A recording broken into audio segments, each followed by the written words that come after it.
आपने दो बातें करी, एक कि अभी आप सीए कर रहे हो और मान लेते हैं कि 5 साल बाद आपको रियलाइज होता है कि ये मेरे लिए नहीं है, तो क्या है आपके लिए? पेपर पे लिखो।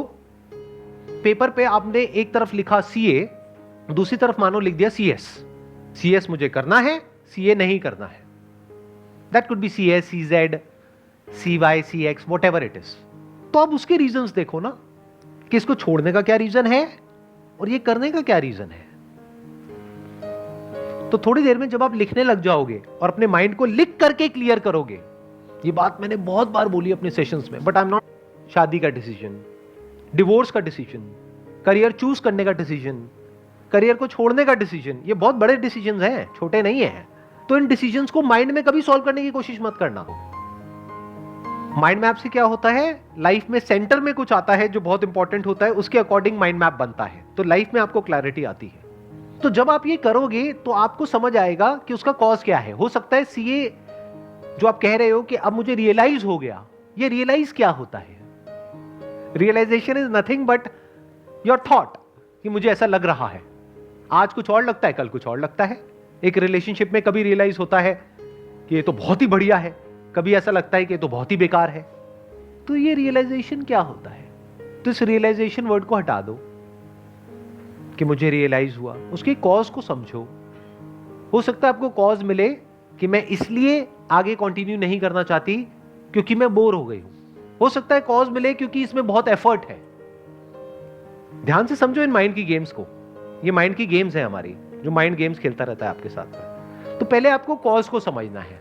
हो सकता है कॉज मिला बोर्डम, तो दूसरी तरफ देखो ना पेपर पे क्या लिखा हुआ है, सीएस। बोर्डम तो वहां भी है, टक्कर का ही है।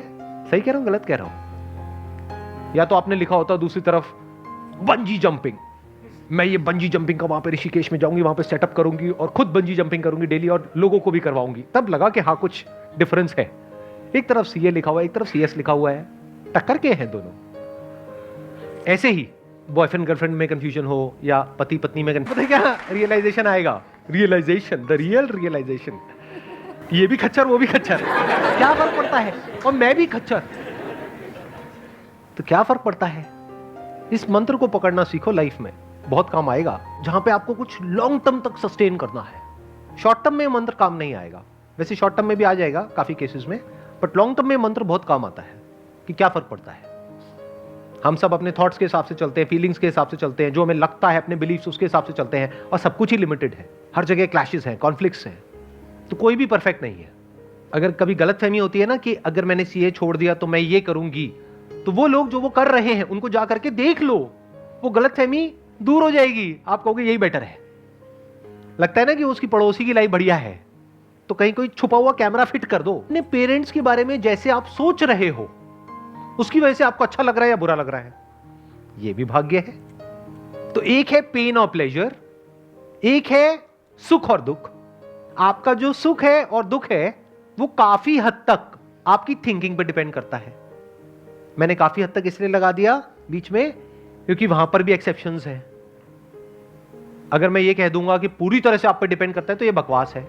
आपका पति है, पत्नी है, वो बदतमीज है, उसको ये नहीं पता रिस्पेक्ट क्या होती है, तो आप सुखी कैसे रहोगे? तो पूरी तरह से आपके हाथ में कहां है? तो एक स्टैंड पॉइंट से देखा जाए तो भाग्य आपके हाथ में बिल्कुल भी नहीं है। आप यहां से बाहर जा रहे हो, कोई आया, वो जो बच्चा है जो गरीब घर में पैदा हुआ, उसकी थिंकिंग ऐसी है कि वो लाइफ में आगे बढ़ता चला जा रहा है, ग्रो करता चला जा रहा है, सीखता चला जा रहा है और अपना रास्ता खुद बना रहा है और अपनी जिंदगी से खुश है। दूसरी तरफ से वो जो शादी करने से पहले सोच लो जितना सोचना है, एक बार कर ली तो मतलब अपने डिसीजन को बार बार बोलो, थोड़ा सा दिमाग लगाओ। सही सोच क्या है और गलत सोच क्या है? मैंने क्या कहा, फॉर्मूला क्या है? सही सोच की वजह से हम सुखी होते हैं, गलत सोच की वजह से दुखी होते हैं। तो पहले जितना सोचना है सोच लो। वो भी आपको लग रहा है कि मैं सोच करके शादी कर रही हूं, उसमें भी भाग्य का बहुत बड़ा रोल है। क्योंकि आप कब कहां किसको मिले और फिर मिल करके कब किसको किसकी आदत पड़ गई पता ही नहीं लगता है। लाइफ ऐसी तो होती है। फिर सही गलत समझ नहीं आता है जब दिल का मामला होता है। या फिर अरेंज मैरिज हुई तो वो तो पूरी तरह से ही भाग्य हो गया। शादी के बाद अगर सुखी रहना चाहते हो तो सही सोच क्या है और गलत सोच क्या है? अपने डिसीजन पे अटल रहो। मतलब नहीं, ऐसा नहीं है। अटल क्यों रहो? अगर सामने वाला जो पर्सन है वो क्या कहूं,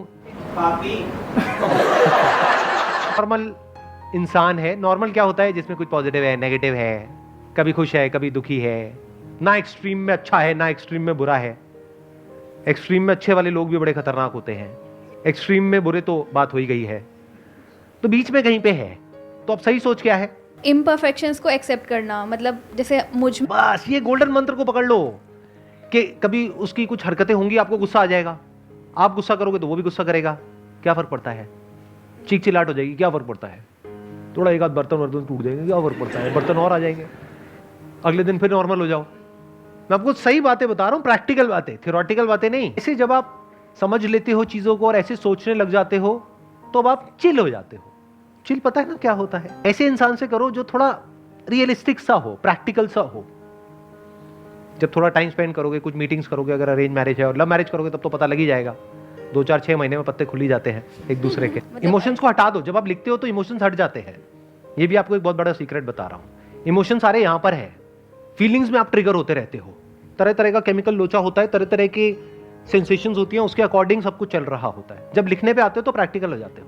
जैसे एग्जाम से पहले इमोशंस अपनी चरम सीमा पर होते हैं, मतलब अंदर बहुत ज्यादा डर लग रहा होता है, एक्साइटमेंट हो रहा होता है, तरह तरह के इमोशंस अंदर चल रहे होते हैं, पता नहीं क्या होगा क्या नहीं होगा। जब एक बार वहां पर आप चले जाते हो और लिखना शुरू कर देते हो, उसके बाद इमोशंस कहां होते हैं? कभी ऑब्जर्व किया है इस चीज को?